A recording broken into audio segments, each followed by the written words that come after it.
this. So they're smoking like 50 pounds of corn every 3 days. I guess that's good. One of the key things for a good trail camera, don't place it facing east or west, or like for us, like southeast or northeast or northwest, because you will get a day and the time when the sun is just glaring right at your camera.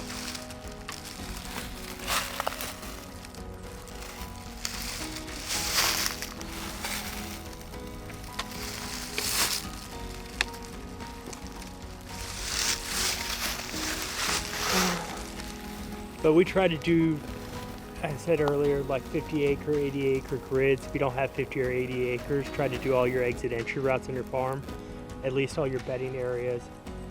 Instead of doing a full-on trail camera survey, you're getting a survey of the deer that use your land as a home or as a travel corridor. It gives you a good indication of who's traveling through there. The other thing is really good. We've been running our trail camera surveys now for about 14 days. We checked last 7 days ago, and it's mid-January, end of January, and I would say we've probably 25-35% of the bucks have already dropped their antlers, and we've not found a single shed walking around. And you would think that deer haven't dropped sheds, but just on the pictures we've pulled thus far, 25-35% of the deer have dropped antlers, and so we definitely need to start finding some sheds.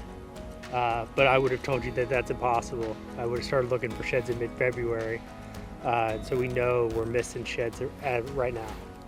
There are squirrels are chewing them up right now. But it's a good thing. It is beautiful out. I mean, you can't beat this being out in the woods right now. It is like 50 degrees out, nice wind, nice over skies. Yeah, this is God's creation, best thing in the world.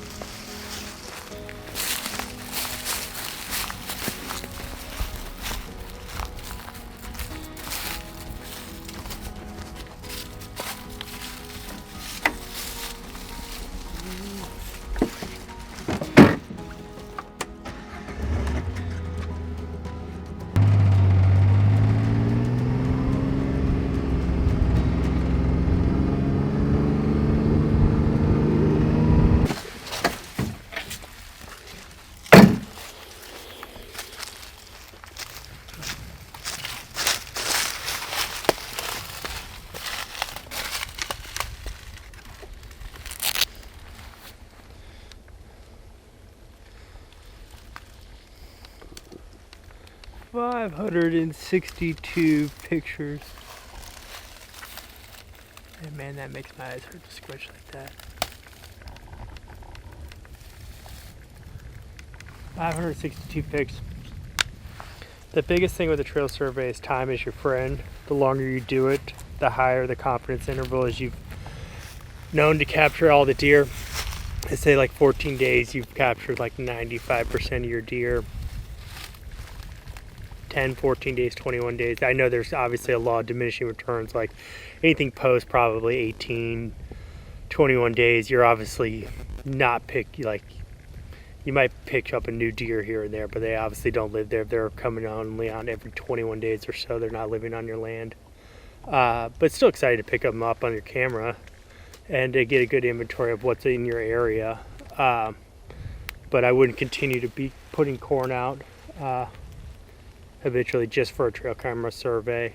And it does affect, when you get into the actually counting the pictures, your confidence intervals kind of get to your adjustment factors. So like, we'll get into this later. Once we pull the cards and go through it all, you'll notice that like a 10-day survey, there's going to be a factor applied to your survey data, like to give you an idea, all right, we captured 100 unique does or 50 unique does or 10 unique does, and you've done it over 10 days, like obviously you've only seen or found 85%. So a lot of the universities like UGA and whatnot have found like 10-day survey yields like a multiplication factor. You found 85% of your deer. So apply a 15% growth factor on your number. So if you have 10 deer, you miss 15 deer, and so you really have 12, 13 deer roaming around according to UGA. And the longer you run your survey, you're going to bump up your confidence interval. So instead of 85% of the deer captured, you now have 92%, 93, 94, 95%. And you'll learn over time, like we've been doing this for a long time, you're going to learn that the confidence interval applies to you or doesn't apply to you. And you'll be able to pretty much gauge, if you capture 14 days, you're going to find all the applicable deer that you're looking for. Or you only need to do 7 days. Like right now, with the lack of food out here, and the corn is the main source, you could probably get away with a 7 to 10 day and you capture 95% of your deer, because we're running out of corn. They're eating about 50 pounds of corn every 4 to 5 days or so. That cool stuff.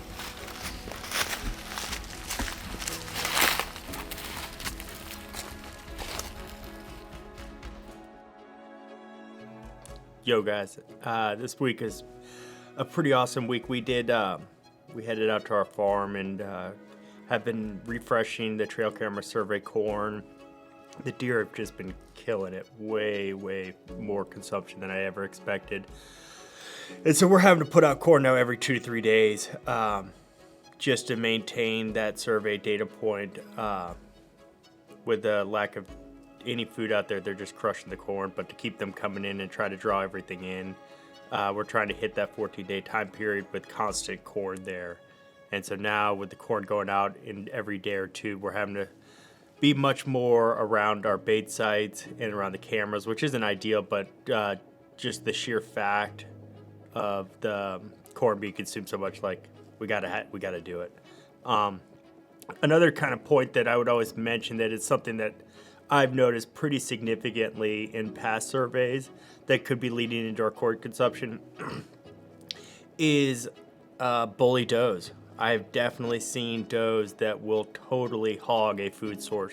They will kick the crap out of any buck that comes near it. Other does, it's like these old, I don't know what you want to call it, but old does that are just hardcore defending their food, and they will not let anything near it. And so you'll be getting a ton of pictures, but it's tons of pictures of that same deer, and she's like bedded 20 yards outside of your camera, and little behold, she's just sitting there kicking anything that comes near that food source. She's going to kick them away.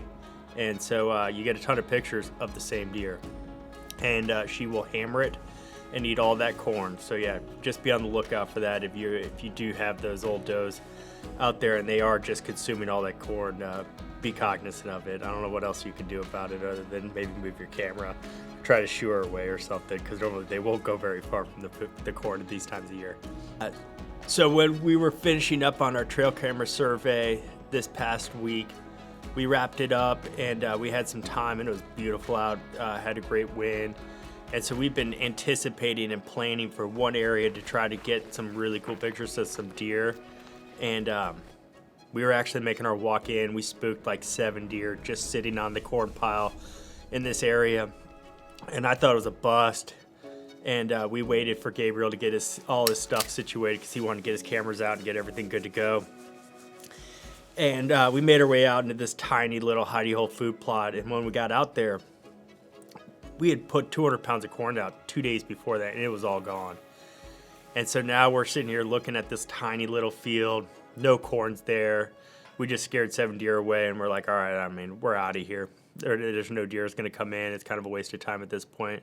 Beautiful sunrise coming down, and I just walked to the edge of this field, which is on a big ridge top that drops way down. So, like, there's probably 200, 300 feet of elevation change looking down into this ridge valley, and I see 6 to 8 bucks just walking straight towards me with their heads down, like a freaking pack of cows, a herd of cows just migrating their way up this hilltop, up to this ridge. And mind you, we'd had consistent pictures of these bucks all coming in at that time period, and they were like clockwork coming in at 5:30, right at sunset into this food plot, and we were going to get a bunch of pictures of them.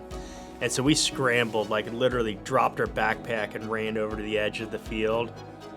And coincidentally, like it just worked out perfectly. Like we got some great shots, some really cool pictures that I'm personally proud of. I mean, you can't shoot deer right now, but you can definitely get some awesome pictures. And for me, it's just the same thing. And then for next week, I probably will not be around. I'm expecting my 4th child. And so I will be in the hospital, but I think Gabriel will be messing around with some folks, and we'll probably do some shed hunting and some early season scouting for turkey hunting and getting a pulse on that one. But after that, we should be wrapping up the subsequent week after that. I think we will be wrapping up our trail camera survey. We'll be getting down into the whole nitty gritty science of the survey, what we do, how we do it. And if I can figure it out, I will upload our calculator template Excel document onto our website so you can pull from it, because I get super annoyed when people like hog data sheets and out everything. So I run a pretty standard Excel document that's pretty blank, and all you have to do is plug in a few things and you'll quickly spit out some analyses back to you that gives you some important information. So I'll try to get that onto the website for you guys to look at and use and take and hack and do whatever you want to it. But yeah, so we can walk through our survey. You can see the results and how we land at, and then what do we do with it from there? How does that impact our hunting for the next season? And what does it mean for what's the actionable steps coming out of that?